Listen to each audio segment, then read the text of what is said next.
Welcome. Welcome to the spaceship, everyone. We Ooh, are here together on a really special episode with some really special friends. Hey, Asaf. check this out. Check this Woo. out. We have our buddies here.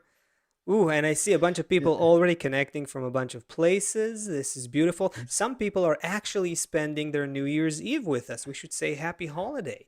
I'm seeing, oh, hey everyone. Hey, David and Beth and Patricia and Yetzi and Kevin and Stacia and Well, Hujiko to and make it a little bit Mechanical more dramatic. Elves. Yetzi in the Netherlands, and Kevin in Spain, and Right. David in Oh, Quebec, I see New and Beth Utah in San and Francisco. Ohio, yes. Um, yeah, a bunch of places here. All All right. right. Scotland's in the house. Hello. Okay. Okay, what's happening here? Why all these people? Seth, what's gonna Okay. happen here? Okay. So we just went through a very interesting year. Today is the last day of 2020, and we just wanted to bring everyone together to just kind of close 2020 up and put all of that behind us. The virus is gone now. Everything's going to open back up as we go back into 2021. So we just want to talk about this anomaly that just passed. Yeah. We had, of course, 2020 was a the blip. It was just a a blip in blip. That's it. history, It came. It's over. and But we we're just want to done. reflect on what happened. We had of course, we had the coronavirus, the COVID-19, which kind of changed. We were all of us, I think, were together in Israel in February, and then we came home. I came back to the States in March, and that's kind of when the lockdown began. Right as soon as COVID was under control for a minute, if you remember, we had the murder hornets that came next. I don't know if you had murder hornets over there, but we had our murder Mm. hornets here that came. We couldn't get toilet paper. Here's a funny story. Yeah, I we couldn't know get that to one. We know that I one. could Happened here I too. couldn't get toilet paper at the grocery store, so I ordered from Amazon. And eventually, we used tissues for a while. Eventually we found some toilet paper at a store, and like 8 weeks later I got some Chinese toilet paper, which looks very different than American toilet paper. It doesn't feel as soft and whatever. But one day this package arrives, and what is this? Oh, it's my toilet paper from China. We also had a couple million acres of wildfires burning in California, if you remember that. We had the Black Lives Matter riots that started. Racial inequality and all that came to the streets of America and then spread around the world. We had Manhattan. We have buildings, this epicenter of culture and commerce, like emptied out. People started working from home. People started working from Zoom. Uh, and we had, of course, people. Probably everybody knows someone infected or who even died. We had somebody at our office who was on a ventilator for 2 weeks and then passed away from COVID. And how did we all hear about all of this? We all heard about this on the news, whether mainstream media, and now more and more with our phones in our hands, we're all on social media. And this was really interesting because we saw that depending on which media outlets you were getting your news from, you seemed to be living in a different reality from your neighbors. I'm seeing one whole world. You know, I'm in California, for example, and everything is shutting down and cases are spiking. Or I live in Florida and people are walking around with no masks and cases aren't spiking. Or I'm trying to figure out what's going on. It seems like so many people are out of work, but there's more billionaires than ever. There's more millionaires than ever. Bitcoin is going up, but all the stores in my town are all closing. Like so much is going on, and all of this came through media. There was journalists that were shot this year with rubber bullets and all kind of things, journalists that were targeted, journalists that were arrested. These kind of things normally don't happen in free countries. Norma, hi Norma. First of all, we have Norma Livne here with us, Tal Mandelbaum and Ronen Avigdor. We brought three experts in media, psychology, and finance um, to go over what we and to jam with us here. Carefully picked, Carefully cherry picked. picked, uh, for the purpose of, yeah, figuring out what the hell happened. Can we say that? Norma, I think Yeah. when you were out there reporting, I think it was more of a like a true kind of journalism, and I think what it'd be interesting to hear your perspective on what you see kind of happened in the media this year. Um, in this country, literally, it's like you have two different countries existing together, two different narratives. It's almost like you grew kids up, and one kid's had all of these little nursery rhymes and these songs and these kind of things, and then another group with something else, and then they end up in school together. They don't even know the same language. It's like two different countries. Um, and the media had a lot to do with that. We talked here about how the president of the United States, like almost every one of his posts for a while on Twitter, it would say underneath, there would be like a warning every time he would write something. Can you open up for us a little bit your thoughts about what we saw happen in the media in 2020, and your take on um, well, if you were a doctor and you put your finger on the pulse of that, what's your diagnosis? What happened here? And thank you very much. I know it's at night, and I know your family is there, and I know you took this time to be with us. So thank you very, very much. First of all, thank you for the invitation, and I think it's a quite interesting subject, and I would like to open it up to the panel because I think that there's a lot to discuss.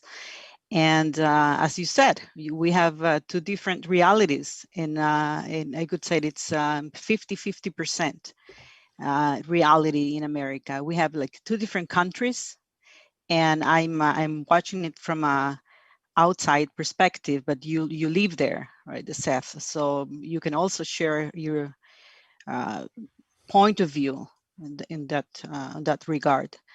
And the more I watch television or I follow social media, the more I realize that I'm getting old. I'm old school journalist, and I can see how everything has changed.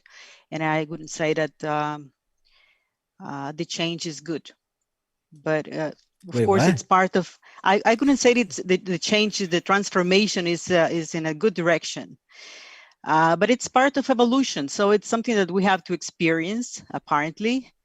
But what I learned when I was in the university is that mass communication has always played an important role in shaping public opinion and the perception of reality of society. But in recent years, it has transformed into a critical, controversial force, and we saw it in the last election. I don't want to get into politics because I think you are fed up with politics in America these days. But the kind of division that you see, it's not only division, it's divisiveness. It's quite evident. It's very bold. And the US is one example, but quite frankly, the prevailing tendency is all over the world. It shows how the biased media is not carrying out its role to objectively report on current events as it's supposed to do. And I could say it's quite scary. The free world should be characterized or based by a robust, independent media that acts as a watchdog and not as, for people's interests, instead of being a mouthpiece for a specific sector or any particular financial or political agenda. And that's what's happening now, It seems the way I see impossible. it. It actually seems impossible in 20, in the world that we live in now, that there could be a news organization that could reach all these people that is not influenced somehow by some political or corporate agenda. I mean, they would just shut you down if they don't like what you say, or do some kind of smear campaign on you, or something. How is it possible even to get a message out How who can you trust in the media? I guess that's the question. Yeah, I want to add to that question. I think that's the big thing because we consume the media whether we like it or not, whether we want it or not. We have to because we need to know what's happening in the world, what's going on around us. Now, you said you've been there. You've been behind the scenes. You. I don't want to go through your credentials as a journalist, but you know how these things worked, or at least used to work. You've been a CNN reporter, Telemundo. You've done covered international events. How do you think it? How bad is it gone?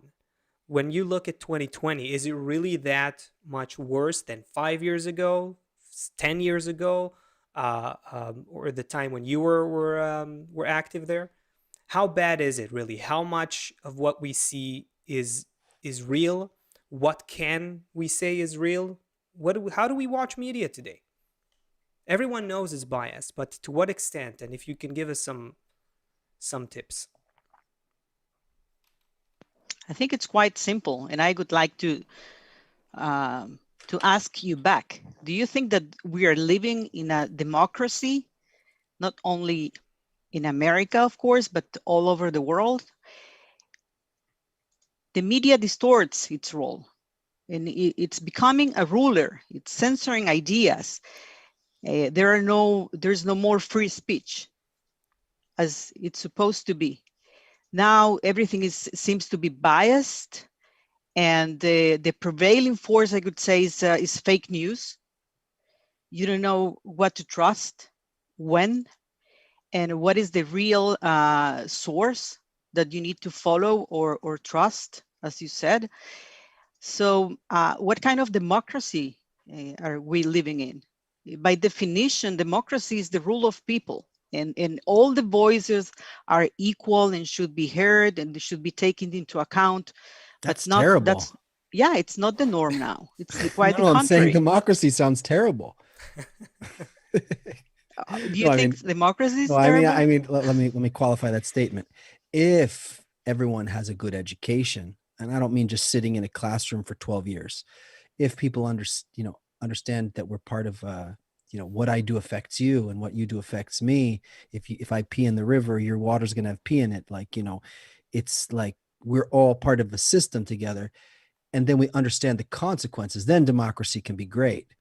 But if we look at society today, where everyone is just consuming media that's about making fun of people, bullying people, pointing out who the enemy is, then democracy is horrible, because then you're just going to elect someone who's going to kill the other 50% of the people who are bothering you. And the other people want to just elect someone who's going to kill the other people. So, I mean, Hitler was the greatest. I mean, that was probably the first time that the people, the common people, elected a leader. That was, in such a big way. That was democracy. So I'm not so sure. Anyway, I don't want to throw a stick in the spokes of your story there. I clearly see what Norma is saying, though, with regards to the media that we're dealing with today. It's almost obvious. It's almost obvious that it's not reporting, it's advocating. That's what you feel like. That's what I think. I just read this article. I'm not going to go into the details, but the headline was, I read it just before the show. 10 points of light in the most darkest year that finally ended, right? And so this is supposed to be good things that happened in this year that we all think was a bad one. Let's say the common opinion is that, right? And you can see through it very clearly. At least 7 out of these 10 points were just political advocacy, just trying to say, we're done with this guy, now we're done with this policy, and now and trying to portray that as a good thing that happened. Now, and that was not an opinion piece or something. That was like a big, headline. So, and this goes on all the time. Now, I want to ask you, Norma, what can we expect looking forward? How can people who are not necessarily media people, media savvy. People don't necessarily understand all that's happening. They're just consuming media. You know, the of course, I think the public is becoming more and more aware of all these shenanigans that are happening in front of our eyes. But I think we need some tips on, or some, what's the right attitude? What is the right attitude to consume media, to look at media? How do you do it? You're still getting your news, right? So how do you do that? I think society is helpless. That's the real situation now. I'm suspicious about anything and everything, because everything looks like a conspiracy theory on any aspect, on any subject these days, and you don't know what to trust. And what we need, of course, is a renewed media that will serve the people interest. And we must strive to establish a common ground, a middle ground that will connect the extremes, because now what we have is a polarized world. It's not only polarized America, it's a polarized world. We see that there's a tendency in the whole planet, and maybe it's more obvious in America because of the importance of the country and the influence to the rest of the world. And now, you know, the main focus is on America, but it happens everywhere. It happens in Israel, it happens in Latin America. So there's a global kind of shift in that direction, in the direction of suspicious information, biased information, gossip, lies. And what we have to do is to understand, first of all, that we have a sickness. This is, I think, in the beginning of this talk, Seth said that we need to have a diagnosis in order to cure the problem. And this is that now we have a clear understanding that we have a sick society. So we need to fix it. Who's going to fix it? Right? That's the next question. Us. We cannot expect anything from anyone.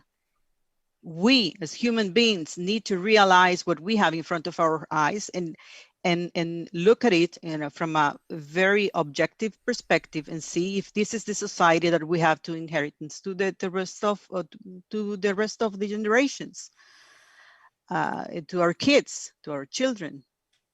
What role can, so you said it's on us. Everyone here is on social media. Everyone here, what role can media play then? Clearly, everyone listens to it. Clearly, it has been instrumental in dividing everyone. Is it possible that media can do anything else? Can I phrase that? Can I phrase that, Seth? Please help me. Let me. I would ask this: what do you think we're looking at? You know, in a few hours, this 2020 thing is gonna be over, and we're gonna go into 2021. We can go back to our life. Right? Exactly, everything just gonna go back. No, but seriously though, what do you think is gonna happen, and what direction is it going, and where would you like it to go? Because you started talking about how we have a certain role here, and it's up to us to start changing things. And you said you're very suspicious, and I understand you advise people to be suspicious when they're consuming their media. But what do you think? Where do you think it's going, and where would you like it to go in 2021?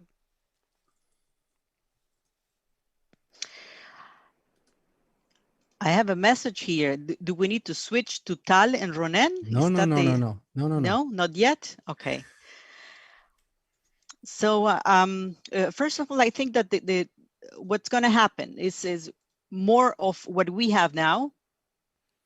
That's my more take bias, more fake. I'm not that optimistic in that respect. Okay. There's no reason for me to think that it's going to change for the better, and I think the tendency is quite clear, and the media is setting the general public tone and atmosphere, and the atmosphere now in America is not it's not a good one. So I think that we, for this coming year, in a few hours, I think it's going to be even more polarized. Hmm. And it's hard to tell that we're going to see a change unless we realize that we need that change. And we need to connect as a society. We need to realize that we have a problem and that the only solution is to get together. It's through our unity, and we will neutralize all the polarization, because this is what we need to cure, right? The polarized society. And what is the option? The opposite. And the opposite of polarization is unity. So that's what we need to do to neutralize the problem. But you're coming Oh, at sorry. it, just 1 second. You're coming to it from a very rational, grounded kind of in reality perspective. You started by saying, "Look, I'm pessimistic. I'm not optimistic that things are just going to change by themselves. This is not. We're going to see more of that." You just said you said you think we're going to see more bias, so more fake, more advocacy instead of reporting, and so on. But then you say that, on the other hand, needs to strengthen us. So it's really about how we prepare ourselves to to almost struggle with what we're facing. We need to be, you're expecting people to be very aware and very ready and willing to not necessarily trust what they're being told, and work to rise above the differences that the media is trying to perpetuate. That was another big point. Yeah. Correct, because the problem is hatred at the end of the day. Mhm. And taking the example, as you said, Seth, talking about health issues, we need a vaccine against hatred. That's why we cannot sit and wait for a disaster if we have the solution to the problem. That's why I think that we cannot just say, okay, this is the situation, and we know that there's a problem with the media, and we just need to consume whatever they send us, and we just wait for total destruction and total division or separation. Well, one of our friends here. We what I'm trying to say is that we have the strength and the power to change that. I also wanted to add something. I think that the more extreme it becomes, the more clear we can see it, the problem. I mean, because just a little while ago, I don't think it was as clear that the media was so biased in a certain direction. And today people are already like accepting it, that they're going to go on this channel or that channel because they want to get their kind of news. And I think this is something new, like that we're so aware that there are completely different perspectives on different media channels.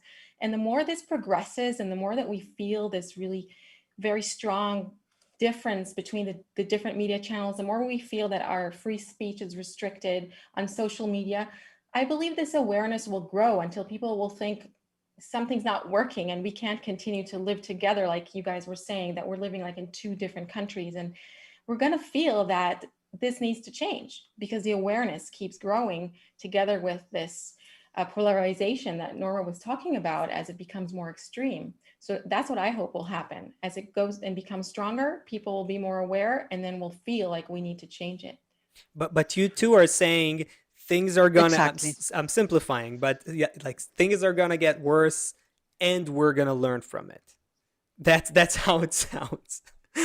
Hopefully we learn from it as soon as possible right now, but you know how we see how That's human nature is. It right. takes us time, it's a process, but that's where it's leading us. We have a friend who joins us all the time. She's on YouTube here. Her name's Isoke. I think she's in Florida. She said, I don't think most people know. I'm going to paraphrase. I don't think most people even know what all these political designations mean. They just kind of roll along with popular opinion, whether that's what the community is doing or the church is doing, or, and I remember being a kid and being like in my late teens and early 20s, and, being so pissed off that everyone's just a sheep. They just do whatever they're told. And it really bothered me. And then as I got older, I started to see, well, it's actually not that bad that it's designed like that. If there could just be something good, if we could just lead, if most people in the public are just kind of going along with what they're told, if we could just tell them something good, then that would be really good. From the side of psychology, Tal or That Norma, is can an you? amazing thing. It is an amazing thing. You can even like say that something that right now you don't see in our societies, like love and connection and unity, you think like, how can we make that spread? But knowing that things do spread, like in the way that you said, it's enough for a big enough group of people to start thinking or start believing in something, for that to influence people around them, and ideas really can spread. I think that should make us hopeful that if we make enough effort to spread a certain idea, then an environment can have that kind of influence. And I think all of us have felt that if we go into a certain environment, it can totally shift our perspective. It can totally make us feel things we never thought were possible. So we need to understand the power of environment over us, and B, we need to use it. We need to use it to Can to you open pass that around up a little positive. bit? The power of the environment over us, and now that we've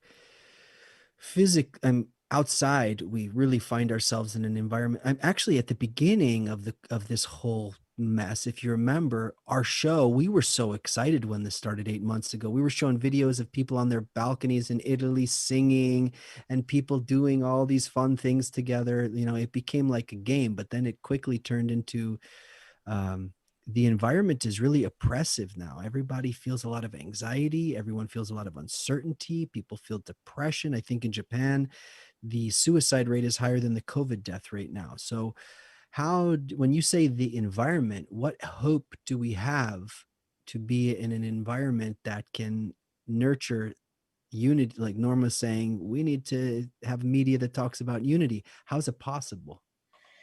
Yeah, you said a lot of things. Well, first of all, I I know think what's my problem. I keep doing that.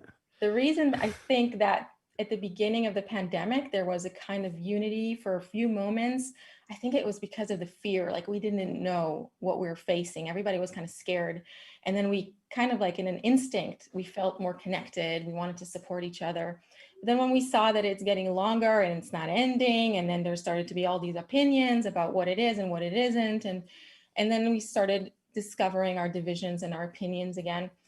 And I think when it comes to different opinions, that's when it's really evident that we disagree with each other because we belong to these different environments.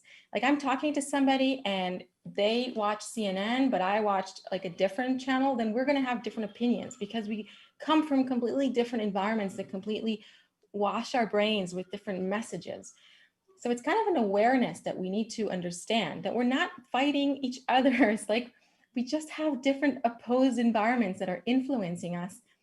And when we can see that, when we can become more aware of that, then we can maybe stop hating the other person for thinking the way they do, because we understand that they're simply getting their information somewhere, just as I'm getting my information somewhere else. And we're both two people that are very much influenced by our environments. And the last thing, like you said, is we need to somehow find a shared environment where we can get the kind of values and the kind of ideas that actually allow us to connect. Because the current environments, like Norma was saying, are full of hate, full of division. They're always about you versus them, we versus them, right? There's the good guys and the bad guys. And that's what we're being fed all the time. So is there a hope for our environments to uplift us, to support us? Again, this is something that needs to come out of our awareness and our desire for change, from understanding what our health and our well-being and our happiness actually depends on. And the power of environment is a very important thing to know about. That if I want to be healthy, I think we experienced this very much in 2020. That if I want to be healthy, I want everybody else to be healthy. And it's the same about our psychology. If I want to be happy, then I need other people to be happy as well. I need to be living in a society that is happy and healthy. And right now, if connecting to the media and the environment, it's not supporting that. It's not supporting our well-being, our mental health. It's creating a lot of tension. The media is very destructive in that sense as well. It's creating a lot of tension and fear and pressure in people. Tal, I'm hearing from Norma like a very clear trajectory that she's painting on, this is where the media is going, and this is what we can become if we grow stronger above our differences. Do you see also like a clear lesson, a clear set of lessons that we've learned as individuals or should have learned from 2020? What do you think happened to us? Do you see like a clear? Well, I was going to say this, that I think in this point of time, it's like either you've been traumatized by 2020 or you were awakened. It's like either this felt Nice. like something really scary and really tense and really uncertain, or you were able to find those insights Can, and the silver can I linings be and on both? Can I be on both sides? Can I be both maybe, traumatized and enlightened? Is it possible psychologically? yes, yes. I I think think I all think of us can every exist in it. every trauma has enlightenment in it, I think, right? Or vice versa. There's something to this. Yes, but there needs to be some level of awareness to enable you Mm, to look at the trauma and then learn from the message or the lesson that accompanied it. Because I do believe every trauma or every hardship comes with a positive lesson for growth and an evolution. But we need to have maybe the support or the guidance to be able to see it that way, mm. because there are people who face difficulties and are completely like Seth was saying, that there's a lot of depression and suicide, and then there are people who can take trauma and grow from it and feel Right. like they're awakened. But if you're being chased by a lion, you get your body floods you with certain hormones to panic and to behave a certain way, and then it should flush out or release or whatever, come back into stasis.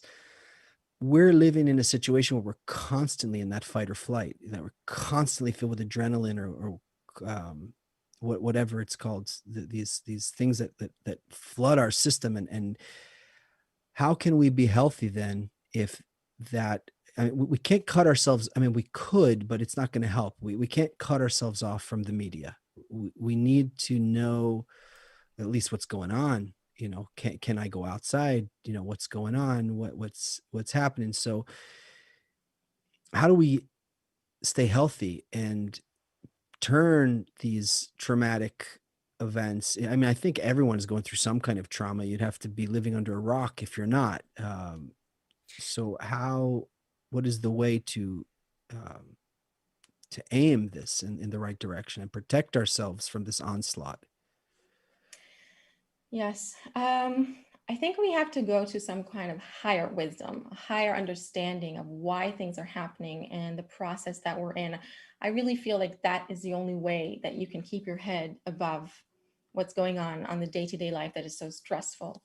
Um, when you understand that whatever happens to you is happening for your highest good, to really show you things that you need to see. This is true on a personal level, like things happen to us in our life and they always carry a message. And it's true on a global level. So I don't know which one you want to talk about, but if we're talking to people who are listening right now and they want to know how they can personally react to it, then I'm sure that they can find a lot of lessons that they learned in 2020 about their priorities, about what's important to them, about what's in balance for them and what isn't.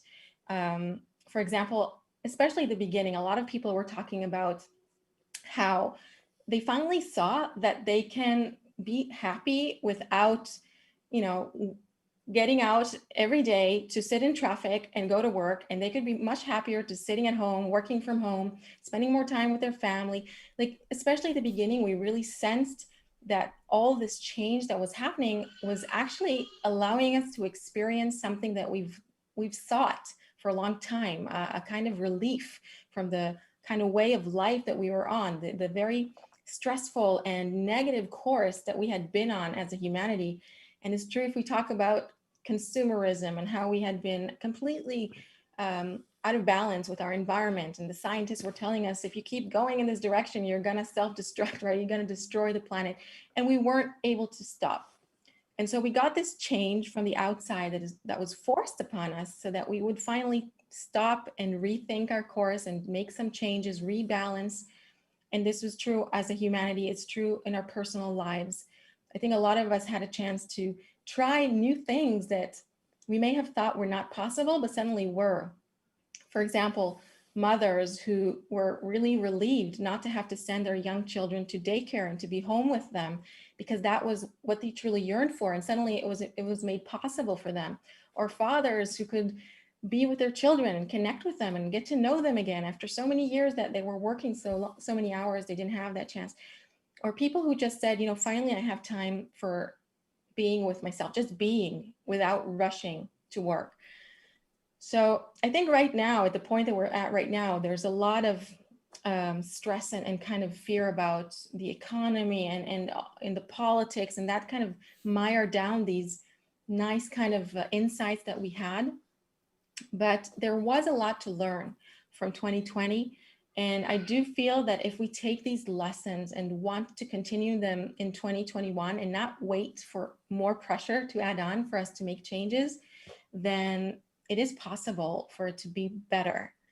And that's a big topic about the insights we need to take forward. It's almost as if we could somehow peel away our perceptions about things. We see the world kind of closing down outside, and so we immediately say it's bad.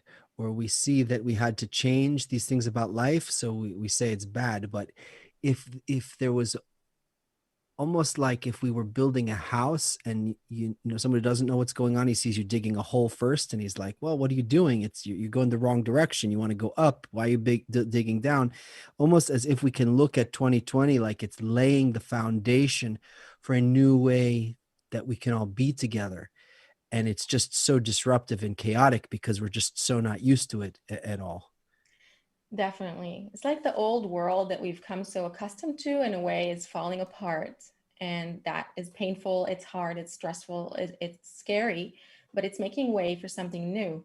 And I have seen statistics saying a lot more people work from home, and companies prefer their workers to work from home. There are a lot of things that are changing in our psychology and our understanding of what is more comfortable and what is just more balanced, I guess. So yeah, I hope that we will see a lot more building in the next year and less destruction. But I'm sure that is the direction that we're headed in. So Ronen, there's just a quick. We do have Ronen here as well, and it's a good opportunity to see if we're throwing a lot the fact that people have stayed home. Can you tell us like how much is that really the case? Is there such a statistic or such a number or such a picture that you can just add to this? Like how many people actually change their work practices dramatically? What are we looking at here? Clearly this is a subject for a whole lecture, but what really happened here? I think the major phenomenon is actually people losing their jobs altogether. Like unemployment is a major issue, both here in the States more and than other work countries. from home. More than work from home. Yep. But however, if you set aside the closure periods, then in high tech and in finance and services, people have got accustomed to working from home. And if you look at the retail, so most of the retail is actually close. So if you combine those two together, it's like a major shift in the workforce and in the work market altogether. Okay, so we'll go back to the work to what it means for the workforce and for the economy. But I just want to, so Tal, I really want to go back for a second to the individual. When I lose my job, when something dramatic like that happens in life, that has a traumatic effect, what should people, someone asked here on the chat as well, and I just want to speak to that. Gizem Alper on YouTube, it was asking, what's the best attitude we can have for 2021? So let's take into account that I'm a person who went through such a traumatic event and such a situation, and I don't even know what's going to happen in the future. We'll talk about the future economy in a few minutes as well with the help of Ronen, but what's the attitude that we should have? It's a big Well, question. I think that everything that happens to us, even as harsh as it feels and as difficult as it is, a door closes so that something new can open. And I know a lot of people have found new avenues of self-expression and even income through creativity. And I think the world is really shifting. It's shifting. And the more that we can align with that transformation that is happening and not fight it, then the better we can feel, to really know that it's A, it's not your fault, and B, it's something that we're going through collectively, and that it is leading us to something better. We need to remember it's leading us to something better. We need to, I know it's hard to be in that in between where we have so much uncertainty about where we're going to find the next paycheck and all of that. But we have to trust that plan, the process that is leading us, and we have to be together through it to support each other, to find our networks of support, which you guys are giving, and I think is so important to uplift us and remind us of this kind of higher way of thinking. And just remember that something better is going to be born from all of this chaos, from all of this uncertainty. We're going to give birth to something new, and even if we can't see it right now, then we need to strive for it and look for it, and it will come. It will be born. And the more we connect together and visualize the better life that we want to have together, the quicker it will happen. I hope that helps. No, it does help. It does help. I think there's a bunch of, it's not easy to get used to it, to take in, but that's a very big thing. I think seeing the trauma, that trauma is just a step towards a new birth. Social support that will constantly remind you that all those things you emphasized are, it's a big thing though. It's a big thing. I think people who don't have, go ahead. I was gonna say there's something we're talking about all these very high things, and then we have these very kind of fundamental things where there could be someone who is on board with all of this. They understand there's all this separation, they understand there needs to be something new, and then they're out of work for 8 months, and the government gives them a check for $600, and they've got a couple kids at home, and they don't I can agree with everything you said so far, but I don't have a job, I don't have a prospect for a job, and my government is not supporting me.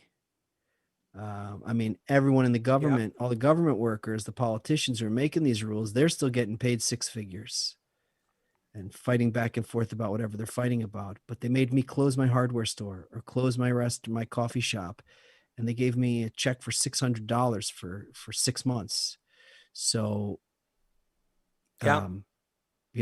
that's tough. How? What am I going to do about that? I think that's it. Yeah, go ahead. No, it's a hard question to answer because we are in a transition phase and it's difficult for so many people. And I see a lot of people who had restaurants and now they're kind of selling things, from home, making things at home and selling them directly to people, or doing all kinds of different things to get by. And in a way, it's also changing our lifestyle, and people are prioritizing differently and spending money on different things, and it's difficult because it's stressful and there's uncertainty, but again, it's a transition phase, and it's educating us is all I can say. It's educating, it's showing us what's more important and what's less important, and hopefully the way things are right now with the media and the way our societies are and the governments and all of that will also have to fall apart as it doesn't really answer the needs of the time. If we look at all systems, and that's what we're constantly doing here, and that's where our perspective is coming from this wisdom of Kabbalah, that's looking at the system of how everything develops. So we can understand how natural systems developed, how plants developed, how all these things developed. And also, if you look at economies, if you look at empires, you could see how the the Babylonian Empire, the curve, and the Greek Empire and the Roman Empire. So, Ronen, I guess if you were looking at where we are now, there's probably some model. Maybe I'm asking you, is there some kind of model that kind of tells us where we are on this? For example, there was the Industrial Revolution. There's some kind of thing you can study with points on a graph and understand how it enters. And Leo was on our show. You all know Leo. Leo told us that the engineers in New York City around the turn of the century were wondering what they're going to do with all of the horse poop in New York, because there's going to be such a population boom in New York City that there's going to be so many horses. Nobody thought there's going to be cars, right? It's like a whole new shift. They were just worried about what are they going to do with all these horses that are going to be there when the population grows. So we're now still behaving like that horse mentality. We don't understand that there's going to be a whole new way. So Ronen, can you look at what's happening now and tell us where, in the first 25% of the curve, we hit the top of the curve? Like, where are we? We are riding the curve, and so far I really can't recognize any major shift from it as far as being conscious to changes that are happening. Actually, people are still clinging to the current To the horses. system, to the horses basically, and to the poop, as you said, and they are still hoping. They're still hoping that even though there are many changes, in the workforce, in the way we live with our families, as Tal and Norma described, but basically there's still hope that everything is going to come back to normal. And of course, the vaccine, which is now slowly being proliferated, is helping those, I say, false hopes, but they are very strong. I mean, this system is so profound, so profoundly has shaped us for so many decades that it's really hard to get rid of. And people are still hoping that maybe work will be a little bit different. Maybe businesses are small, mom and pop's businesses are suffering, but the big businesses are actually getting stronger. So things are going to be different, but still within the current system, within the current curve, without thinking outside the box that there's actually an alternative, or that this crisis is actually also an opportunity for major changes. I really don't see it happening. Sadly, I don't see it happening. What do you? But wait, what did you see in 2020, financially speaking, economically speaking, right? What did you see that that can convince me that we should think out of the box? Why shouldn't we just think about going back to normal? Because the knee-jerk reaction, whether you're an individual who just lost their job, you just want to get your job back, because that's the safety, that's what you're familiar with. It's very hard to get into that different mindset when you're, when you need a job. And if you're a company, same thing. You think, when do I go back to business? So how would you are you convinced that one way or another we're going to have to think out of the box? Why? What was there in 2020 that make you think that? Listen, when Seth spoke about the $600 that were sent, or that are now being sent, and previously $1,200 that have been sent to every citizen, so these were actually, it was meant to relieve the distress, the existential threat that this crisis poses. But however, when you are busy worrying about putting food on the table, yeah, your mind isn't opened to hearing anything else but surviving. And this survival mode really doesn't enable us to look at the alternatives, even though they make sense, and even though you feel that there needs to be a change. But when you're busy surviving, really surviving, and as far as the let's say the United States, it's not really a developed welfare country, right? It's not a modern welfare country. So in these circumstances, you really can't accuse anyone for trying just to make ends meet in any cost, at any mean.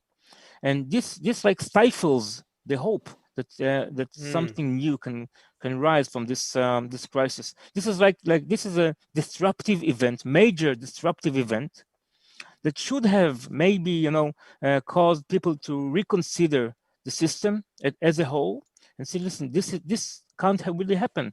We can we are able, we will be able to live better life, different life, and we get a taste of those different life right now. But when you're busy surviving, it stifles the hopes, it stifles the future. This is why, even though this crisis is actually a major threat on the consumerism model, on this growth model, on the workforce and unemployment, full employment model, even though it's a major threat, still we see the system like people hanging within the system, just wait for the vaccine, wait for the next check from the government, wait for maybe a different president, and then we'll get back to normal, as if normal is a good thing, even though things have gotten worse dramatically in the last couple of years, even before the COVID-19 crisis. But Ronen, when you look over thousands of years, is this something that happens anyway? I mean, we're living in it, so it feels like epic, and it feels the most or the greatest or the worst or whatever. But World War II, if you lived in London, was probably also pretty bad. Being in Germany after World War I was probably pretty bad. There's a lot of times throughout history where you can say, everything is changing. It's the end of the world. Is there something different about this? I do think because we are living in a different times in which, we say it's a global and integral world where we all depend so much in one another, countries and individuals as well. That is why this is really a global event. However, still we have winners and losers. And this is like, once we used to say, like a couple of months ago, I remember I was at your shows, at this show, and we talked about a global event that impacts everybody. That's right, but not equally. Some of the companies and individuals became stronger, richer, and some of them, they have money to move to the suburbs. Their investments are doing really strong, and they didn't really took a hit, so they put a mask on when they need to go out. But in the suburbs, even that you don't have to do. But the working class and the middle class, and especially the millennials, those took a major blow. So even though it's a global event, we have winners and losers, both financially and economically and socially. This is why it's very different. Okay, let's do this. Norma, I know your time with us is limited. Let's come around a corner together here. We laid out a somewhat bleak 2020, although, as I think Tal said, it allowed us to get a correct diagnosis. Maybe what 2020 was for us. And isn't it interesting how nature plays that? Like 2020 means like perfect vision. We really got a good diagnosis of that we are a divided people. We are divided in our families. We are even feel division within inside ourselves and confusion. We're definitely divided as a nation. And now that we know what our diagnosis is, we need to go forward. Now, I don't know that right away, starting January 1st, we're going to be able to heal everything right away, but let's, can we just ask, well, let's just open the floor up to everybody as we kind of, bring the spaceship back down to the ground again. Where are we going with this? Now that we understand the diagnosis, what is our hope? What can we do about this? What are your predictions for 2020, 2021? The hopeful ones. Yeah, I'd like to hear a hopeful yet realistic prediction, forecast, even just expectation. You know, uh, Ronan, maybe we can continue with you just economically. If we start thinking out of the box? What do you think might just happen in 2021? Like some realistic expectation about a better system. How can such a thing play out in your, realistic yet optimistic vision? That's an oxymoron, actually. Um, Listen, the way I see it, this event is not disruptive enough for us to reconsider everything. And also, I would like to relate to what Norma previously said. The the role of the media is so significant in our lives, and actually, the media serves the capital, serves the elites, whether it's Fox News or I don't know the Young Turks. Each side, just pick a side. It serves major financial and economic interests, Right. and those actually create the way we perceive reality. This is why until we suffer enough, until we lose hope from the current system, I really can't be too optimistic, because the way I diagnose it, I see that people are expecting the state to be more active in the free markets, and people are expecting to go back to normal, to the old normal, not to the new one. So when Seth said that now that we have the diagnostic, we don't have the diagnostics for the crisis. We have maybe the diagnostic tool for COVID-19 quick tests and vaccines, but not for the problem itself. The problem isn't economic and isn't in the health epidemic. In the health issue, the problem is basically that we are separate, we are divided, and we are unable to see the big picture. And until we do something about that, I'm not optimistic. Financials will be fine, even the economic will rebound, I'm sure, but that doesn't mean that we will get to a better place, that we are using this disruptive event to make some major progress. And I don't see it happening. Sorry. So at least it's we can hope from Ronan's words. We can hope to see we can hope to see ourselves figuring out what the real Don't problem try and is. spin this stuff. Yeah. No, look, it is something. It is something. I like the bleak honesty. I'd ask I'd ask Tal and Norma the same question. Really, just Tal, when you look at the human psyche in the 21st century and what 2020 has done to it, where can it go? Where should it go in 2021? Uh, how would you portray that picture? What thoughts and what kind of mindset should arise in people if we take a positive direction, a hopeful direction, a realistic one though? Well, I think if people thought that 2020 was crazy, then we have a lot to expect in 2021. And in a way, that is a good thing, that we're learning to see that what we thought is normal and possible is not necessarily what's going to be, that life can be a lot different than what we expect, that life can surprise us, can take very different turns than what we always thought, life is supposed to look like. And my hope is that we remember that we have a role to play in the way things happen, in the way things turn out. That according to the psychological models, according to spiritual wisdom, we are in a process of a consciousness evolution. We are moving forward towards higher levels of consciousness. The problems that we're facing are increasingly global, are increasingly faced by all of us together in a very interconnected way. And so it's just a sign that humanity needs to match this external interconnected state with all the crises that it causes, with our consciousness that needs to kind of align with this state that is revealing to us.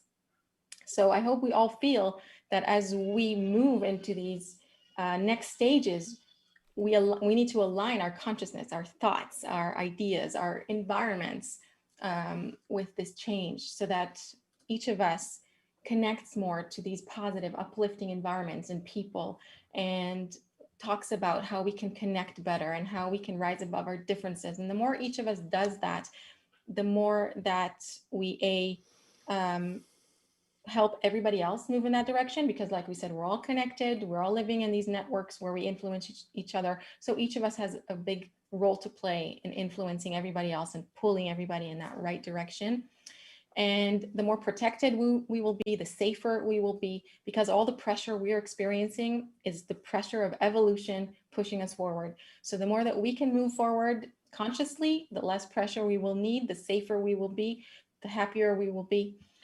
So I hope that moving forward into 2021, and this can be realistic. I'm sure it can be a reality if we will it.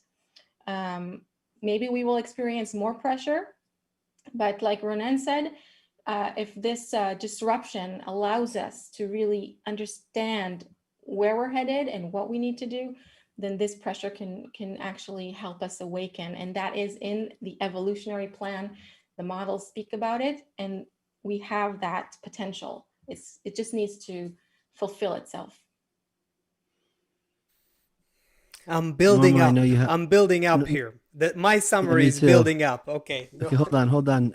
Norma, I know you have people waiting for you. I know it's very late where you are, and I know you took time to be with us. I just wanted to say thank you. I know you have to go, so thank you, and we'll hopefully see you again soon.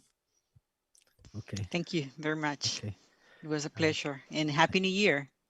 Thank. It's gonna get worse, but eventually it could get better. Thank you. Thank you, Norma. Bye, guys. Okay, bye. This is something that for us, I'm just thinking of all the other like New Year's specials and people probably talking about how, 2020 is over. Let's forget about it. I saw a guy yesterday. He's like, just forget about what happened. It's all going to be better now, and here we have all of these people steeped in the wisdom of Kabbalah, but are also very, very practical people, a social psychologist and an economist, and I don't know. Journalist. Sorry, thank you, and a journalist, and each one is saying in a very sober way, no, it's not over, and if we were the media, we would be spewing our crap in order to steer you in whatever direction. But there's two things here. In the very sober way, we're saying it's not over, right? But in this whole other side, we're saying we're now digging the hole. Our hands are in the dirt, for something new that will grow. So if we can look at everything with a new perspective, if we can see it, what's happening with new eyes, then we don't need to be scared of what's going on. We don't need to panic about all these changes we're going through. In fact, all of the things that we're going through that seem bad on the outside are actually cleaning away all of these models that kept us feeling like we're living like slaves, feeling like we can never be happy, feeling like we're always empty inside, and moving towards a new kind of reality. Asaf, you had something to slam us in the head with? I think I do, but I think Ronen here wants to interject. So go ahead. Yeah, maybe I was over pessimistic. This time I think we all watch on TV. It's a great movie. It's a classic movie. It's called "It's a Wonderful Life." This one starring Jimmy Stewart. It's like it's like the story of our lives. This is like a bank being run on a bank. The bank collapse and foreclosure and drama and tragedy, and then they overcome the difficulties because of camaraderie and friendship and avut and helping each other. And it's a wonderful life. So I never miss this one. I always shed tears when I see it, even though I deal with finance all time. And I'm not supposed to be soft-hearted, but this one, you're not really supposed to have emotions. Yeah, yeah, especially in the algorithm trading. But this movie, like It's a Wonderful Life, really conveys the potential that camaraderie and friendship and good basic relations between us will overcome all adversities Ronen, let me stop you short, and then I'm going to ask you to fire that engine back up. But I want you to know, when you're talking about this kind of mutual, you threw a Hebrew word in there for mutual guarantee, and this kind of outlook. So the friends that are with us, that are listening to you now, and Tal, that are here with us from Toronto, from Washington, from Spain, from the Netherlands, from Utah, from Quebec, from San Francisco, from Puerto Rico, from Brazil, Norway, Miami, Angola, Florida, Ontario, California, India, Yeah. Indonesia, England, Colorado, Nairobi, Kenya, Cairo, Egypt, Spokane, Washington, the Ukraine, Romania, and Los Angeles. That's blowing my mind. So your message is when you're talking about that, just I want you to know who's listening to you. These all over the whole globe. So now let's fire that engine back up. I just wanted you to have that swimming around there. I just want to say I'm being optimistic because I know that we have the potential within us to really improve ourselves, and as a result of ourselves, both the political, financial, media, and economic system. So I'm moving forward with this hope, and hopefully the 2021 will be a major step forward.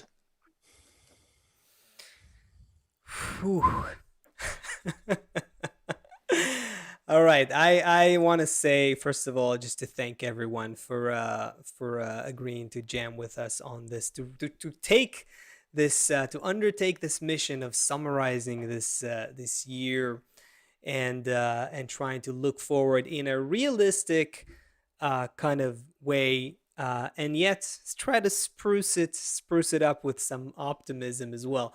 No, but I think here's what I'm finding. I think when we're looking, we tried to look at, a bunch of, like, the whole world, the whole human culture here, our economy, our media and our culture and our psychology.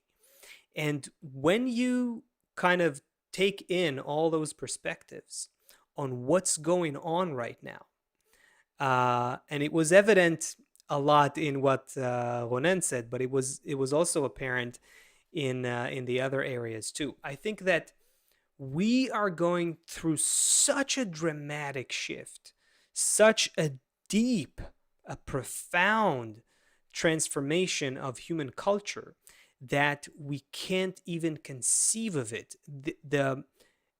In economics, it's the most it's the heaviest stone to lift, it seems, because it is so entrenched and so rooted.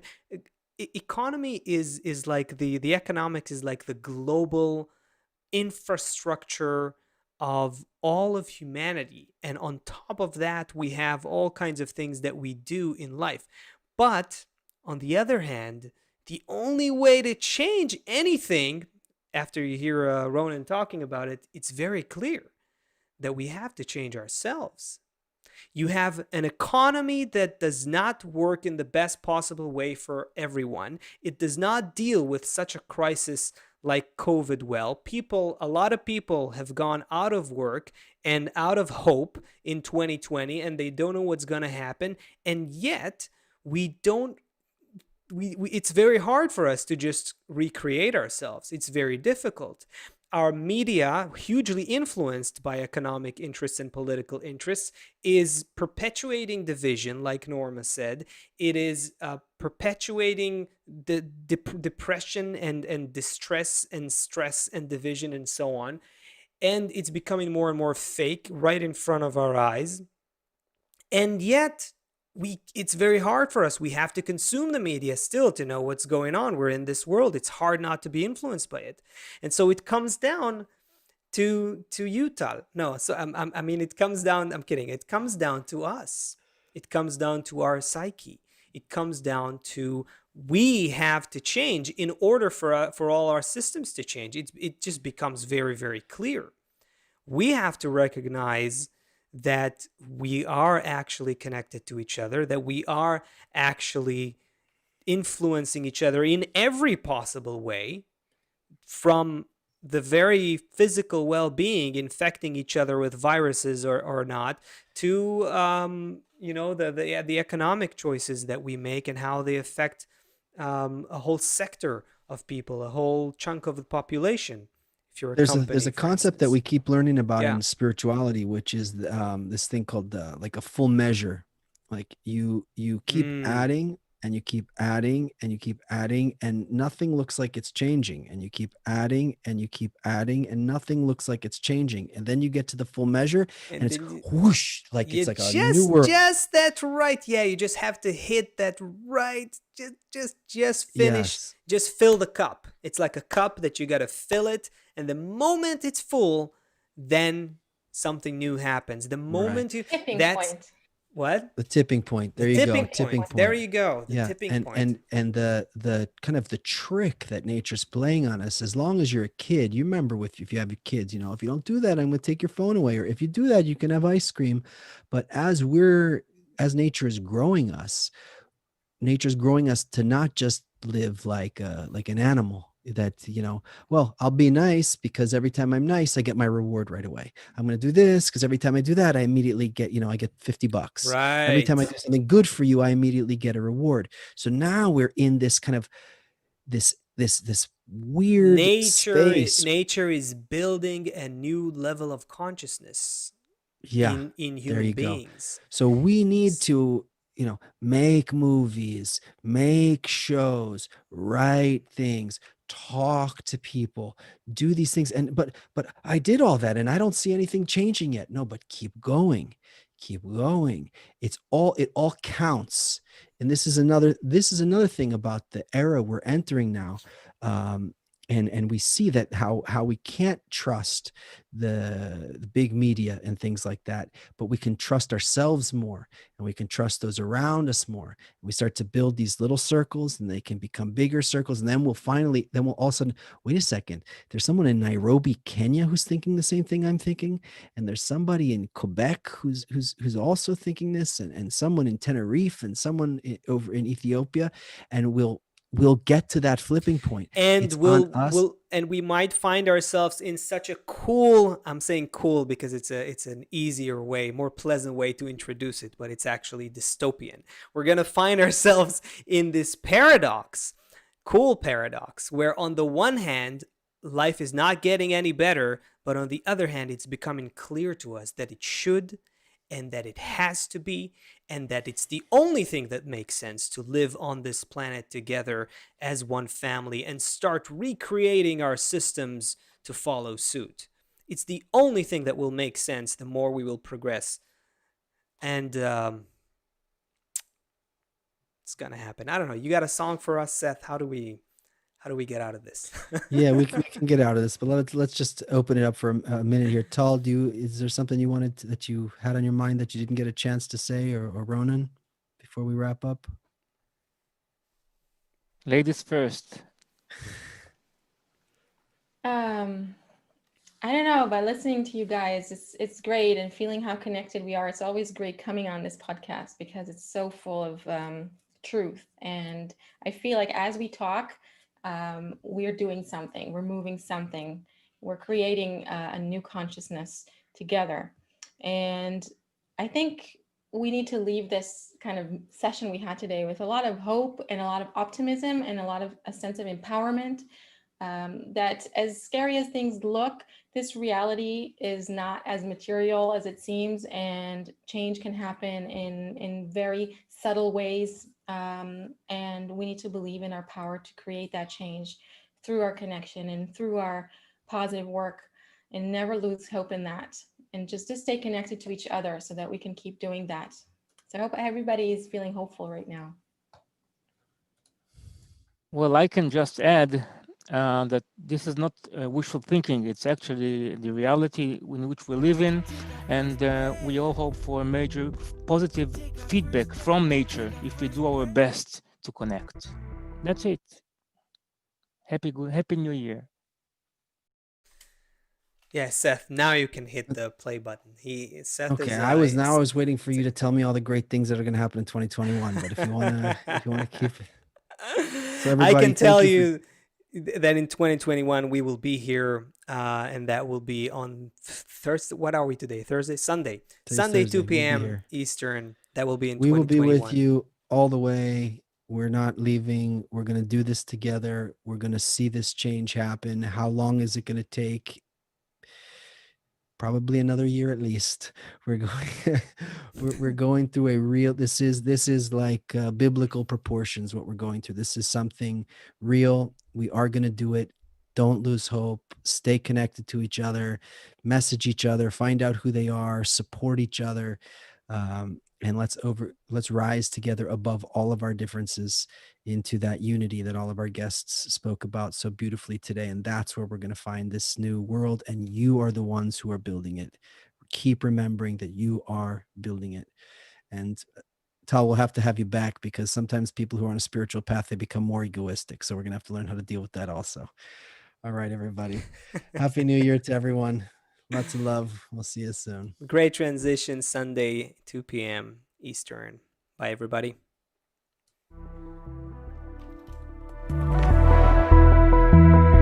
To take our first breath, to take our first action, to be alive on what is left, to float above the light, all just to ask, to be in love with you and watch it from the outside. I wanna do what you do, just to run in a field that is blessed, and to come home with you and to rest, just to hunt in a field that is blessed, and to come home with you and to rest. Masked up, gotta block the call. Masking up my heart from egoistic thoughts. Learning all the lessons that this pressure gave us. Wanna save myself, I gotta save my neighbors. Slowly recognizing egoistic nature.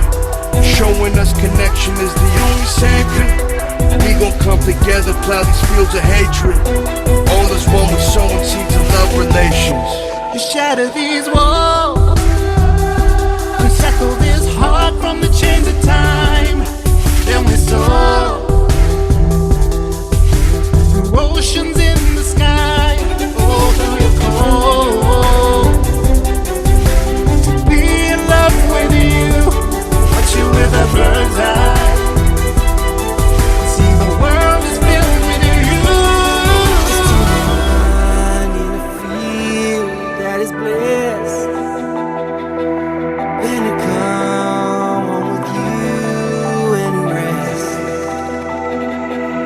just to hunt in a field that is blessed, then to come home with you and to rest.